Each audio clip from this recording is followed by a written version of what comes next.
All right, everybody. So today we have music supervisor extraordinaire David Hayman. He's with Supergroup Sonic Branding. He's worked on a ton of shows on Viceland, Born to Be Blue, Payday, movies Stockholm. They're currently working on The Padre. Have I got that right, David? The Padre? You got it. You got it. Cool. Starring Tim Roth, Nick Nolte, Luis Guzman, and ads, stuff from Samsung, VW, Chevy, Coke. The list goes on and on. Thanks so much, David. I really appreciate having you on online today for our community. My pleasure. Thanks for having me on. So first off, I guess the first question I had was, I always like to find out a little bit about, how people got into not just what they do, but sort of the things that preceded that. So since you're, a music supervisor, how did you get into, going way back, how did you get into music? I mean, was music a predominant thing that led you into supervision, or were you a musician, or how did that whole thing happen? No, I was never a musician. Sort of, I knew enough four chords to get me laid, but it wasn't, it wasn't anything that I would go out on stage with, really. But I've always loved it, and I always loved creating. I was into film and wanted to be a filmmaker forever, and actually got into the band stuff by sort of studying cinematography and learning before film school started. I got accepted into film school, wanted to be a film cinematographer, and started to do band photography and like low lighting, high movement situations, and that was kind of my thing. But I fell in love with the bands, and I was super geeky about it, and I was there always alone, so I had no one to really talk to except for the band. So I made friends in that world and didn't realize that would have any value until I realized that I was not the filmmaker I wanted to be, nor did I want to be a filmmaker. So after doing 4 years of film school and short films and stuff, I just found there was I got a rush from putting the cherry on top in post production. Coming in and just doing the music, taking sometimes garbage picture, bad student films, and then throwing a good song on it and being able to license it so it's like official. And that was just turned me on. So I haven't not looked back from that film world. Very cool. Interestingly, from an objective outside point of view, the fact that you were taking these interesting, innovative shots of bands, you already had visual. Oh, no, they weren't innovative. They weren't were innovative at all. Oh, no, they were terrible. Okay. They were even worse when we actually could control the situation. I did album art for people, the cliche guy with his hand out and the band's behind him, and lead singer in the back looking into the clouds and shit. It was I was terrible at it, but I loved it, and I'm the master of none. I'm pretty good at a lot of things. Even my depth of music knowledge, as far as genres go, and I'm sort of again like I'm great at everything. I know all of my worlds, and I can go pretty deep with anybody. Cool. But I'm not an expert at one particular thing, and I have too short of an attention span to have stayed a filmmaker and stayed on one particular film at a time. I like hopping around multiple projects, multiple genres, multiple vibes, multiple creative things going on, juggling. Nice. Well, you're obviously, using your strengths. So a lot of people say attention span is supposed to be an important attribute, but not for everything. And you're obviously totally capitalizing on this thing based on your successes. So. Now, as a music supervisor, what would you say is the biggest part of your job? Maintaining sanity. Really, because we work in such an esoteric way. It's no one really knows how to talk about music, and the ones that do know how to talk about music are not speaking from the proper emotional space when they know how to speak about it technically. So trying to really decipher what not only people want and what they need, but what they can have. And maybe it's a unique to Canada thing, but our budgets are always tight. Film, television, and relatively advertising. There is a lot of money, but relative to the songs that they want, it seems to always be a wrestling match of trying to figure out how we're going to satisfy, of course, our client, but also our suppliers, the music world, and how are we going to not piss people off, get the right value for the music in a secondary market as Canada that not everybody understands. And we want to make sure that everyone feels like they get a fair shake in the nation. Interesting. Okay. And what would you say are the things that you like most about your job? Like, what part of your job do you like most? What do I like most? I mean, I can't believe people work in other jobs. I mean, not to put down other people. I don't think normal people are listening to this podcast just randomly picking up on this. But like, man, the people who are listening to this, we all work in music, and we're really, really, really blessed to be working in a creative field, but B, with music. I mean, God bless. Music is the only thing that humans have ever gotten right. It's the only thing that we've created that have not led to destruction or something negative. There's no negative fallout to the human's discovery and output of music, and I get to be part of that.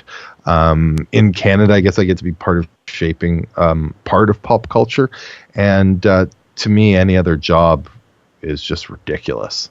You know, you got to create, you got to make, you got to be a part of making.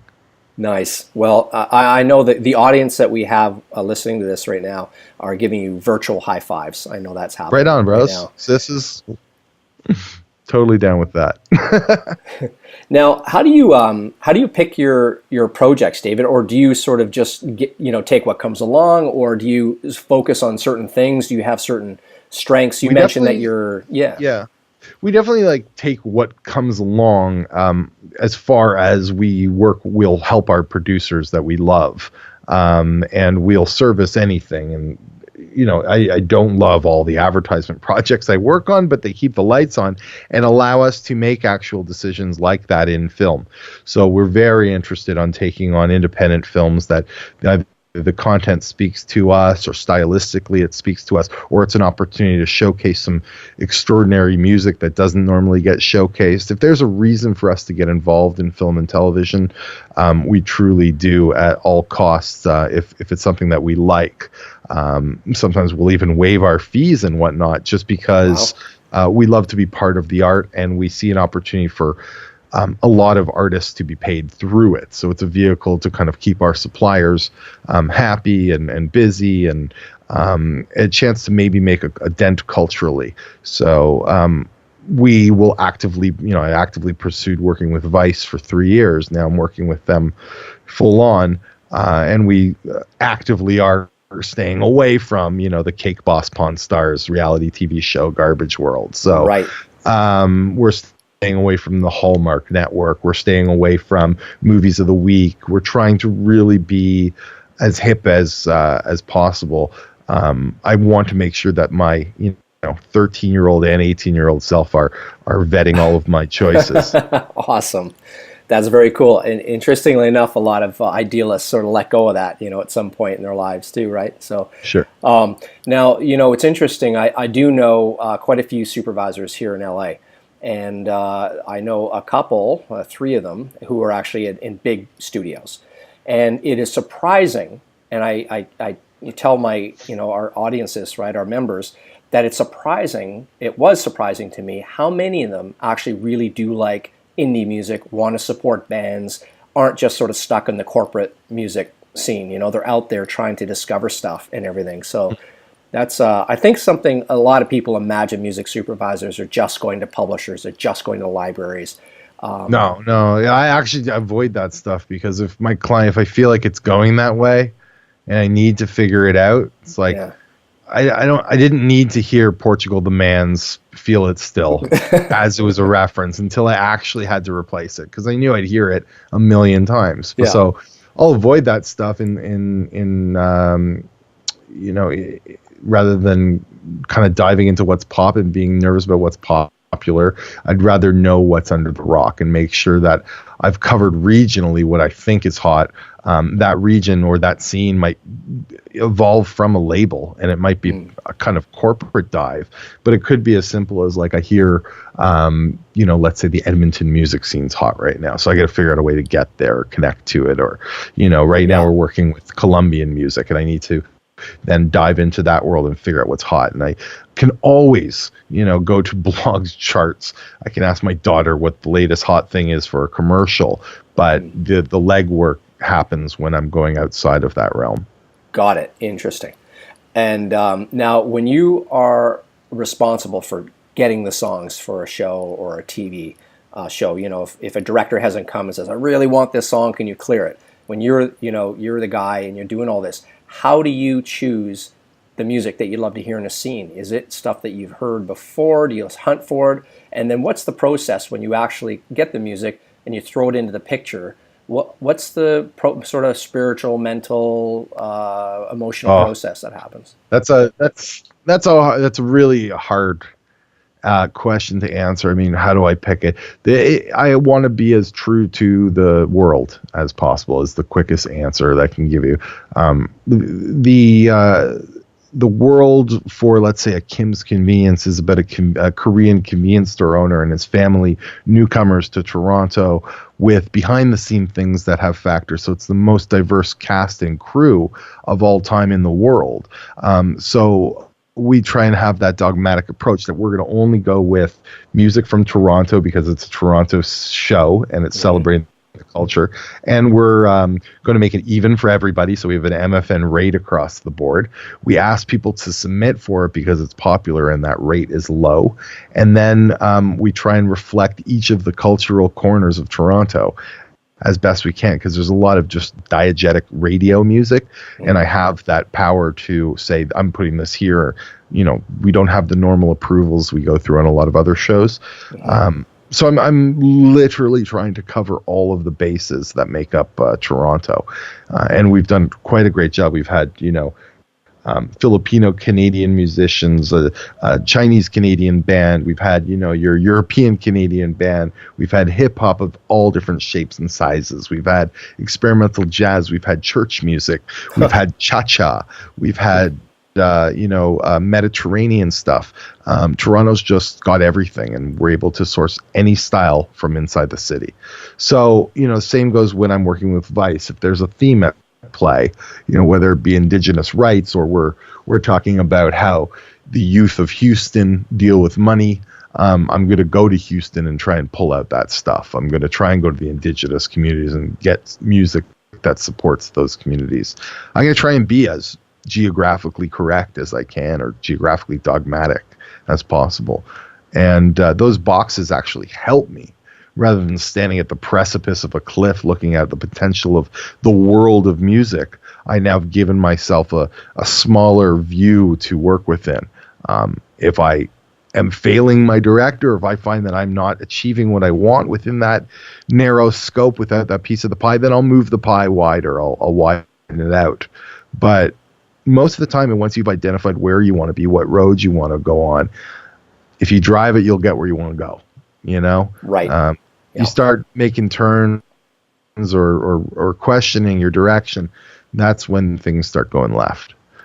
Yeah. So that's why I can actually skip out on a spotting session right now. Well, Kaya, who I'm working with on, is taking notes because I know where it's going. I know what pocket we're in. It'd be crazy if I came back and there was some huge left field surprise, but then we'd manage it because we'd pull it back to, again, what is the story, what is the purpose, and sometimes the realities of what is the budget and what are we trying to achieve here, administration wise. Right. And how's that going to work? Yeah. So a lot of factors that play to deciding a song. Cool. Well, thank you for the elaborate answer. That was right on the money. Have you, so you mentioned before that you like to support artists and you love to see them, sort of succeed and make some money from it. Now, if an artist is trying to get a hold of you, say it's a cold call, right? An artist that you haven't seen before, haven't heard. Does that ever happen? And if it does happen, how do people sort of go about doing that? Or would you rather not sort of broadcast that? No, broadcast it. I'm totally opposite. How am I going to find these great artists unless they reach out to me? The expectation that I can do something with every single artist that reaches out to me is ridiculous. I'd say 1 out of 50 are going to have success with me. But how else am I going to find you? I mean, I'm actively going to music conferences and whatnot, and they have like live music shows, all that stuff that sounds great on paper, but I hate live music. I'm not interested in that. I'm a big music nerd. I just want USB keys with music on it, emails with stuff, so I can go back to my hotel room and play with it on some picture that I have or something I've downloaded. Like, that's my idea of fun. So yeah. People like give me a reason not to go to these stupid conferences and see these festivals, and I'd rather have people hit me all the time with interesting stuff. I mean, I just recently in Texas probably found the best thing from a panhandler that I went up to, and I am the kind of guy that will drop a business card because I want those people to reach out to me. You have to remember that all the labels and all the publishers and all the sync agents are sending me emails on a daily basis. That's great. I'm aware of it and I listen to it all, but I don't have to worry about it now that I'm on their system. Right. So my actual job, other than like servicing client, I think should be digging for new music and answering emails from unsolicited pitches and demos. Now, if you have gone to my website, see a plethora of licensed music and not one original piece, why are you even reaching out to me if you're a composer? Right. I'm going to just delete. I don't even believe that you deserve an email back saying, hey, I've checked out your demo reel. I don't want to check out your demo reel. It's as relevant to me as somebody's skills at driving a bulldozer. It's totally different industry. I don't work with that. So we will, if you've hit me, you think I'm rude because I don't get back to you and you've sent me your composer, or you've told me that you have a pile of music in every different style, I'm going to delete you. Right. I'm really looking for people that are the true independents. Hey, we started a band. We're from Boston. There's not a great scene in Boston right now. We're looking for ways to get into this, passive monetization of our music, and we do have 2 albums. Would you like to hear it? Of course I would. But delete on anybody who's a composer. Right. That's not what we do. And delete on anybody who's offering library tracks or to be my solution. If you need something in a pinch, I can write something. That's not what we do. Right. We're all about found sound. Yeah. Found sound. Very cool. And so what is your impression, David, of the future of indie music in the licensing world, like in film and TV and, whatever? Do you see it growing, or do you see it, would you say a minority or a majority of the music you use is independent, or how much you pushed by labels and things like that? I think the sheen of indie has worn off big time. I don't think indie is cool anymore, unfortunately. When this all goes back to, I think, Juno. Remember the film Juno? Yeah. And that was pre-Broken Social Scene, let's say, Shins even and all that stuff. Mm-hmm. It's in that like acoustic, like indie hipster world when hipsters were emerging. And now every reference came from that Juno thing, that Kimya Dawson, really, really what they were calling as an indie sound. Mm-hmm. And then that grew into like Feist getting an Apple commercial with a, really jaunty thing and identified with the Broken Social Scene hipster thing. Indie was hot. Every odd titled band with an exclamation mark was a super exciting thing for the clients. I'd see these 40, 50-year-old clients' eyes light up with these unknown bands. It has gone the opposite way now because those people have seen that it doesn't amount to much, and that the niche markets that they've created with this indie music doesn't actually speak to a whole. Mm-hmm. So we're well back into the world of popular music. Mm-hmm. The rates for independent artists have gone down significantly. Mm-hmm. Where I used to be able to get an unknown song because it works really well in a spot, $40,000. That's no longer the case. Mm-hmm. They'll be pushing me to get a popular song at that same rate.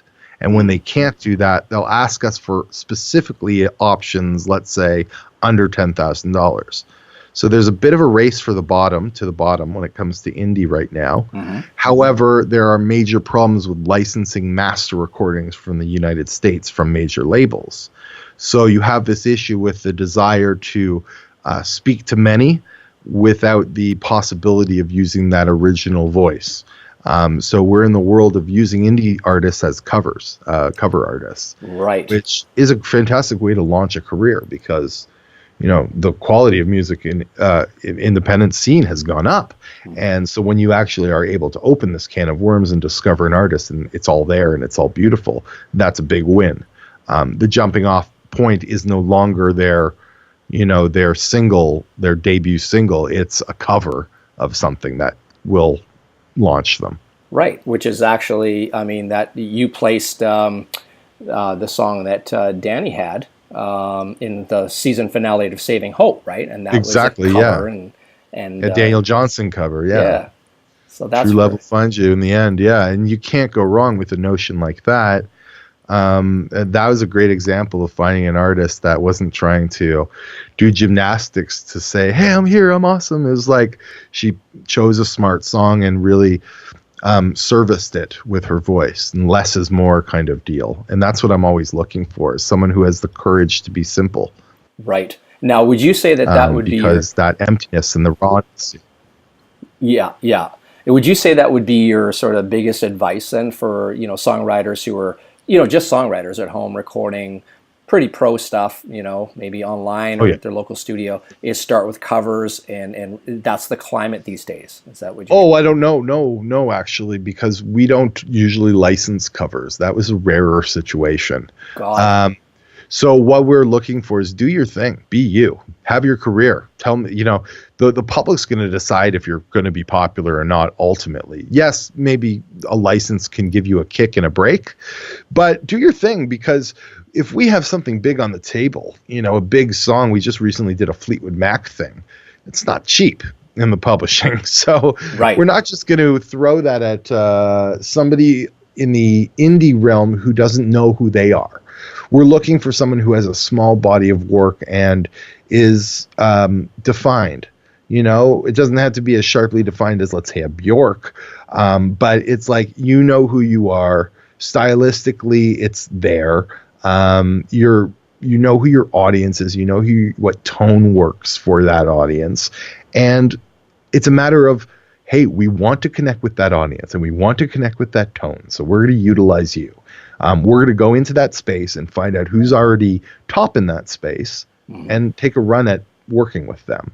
And most of the time, people are pretty open to working with us. So it's been successful kind of thinking at it strategically rather than, any other way. Right. That's interesting. So what you were saying before, like about sort of the indie scene, was you were more talking about like the genre of music, right? As opposed to a literally an indie songwriter sitting at home writing music.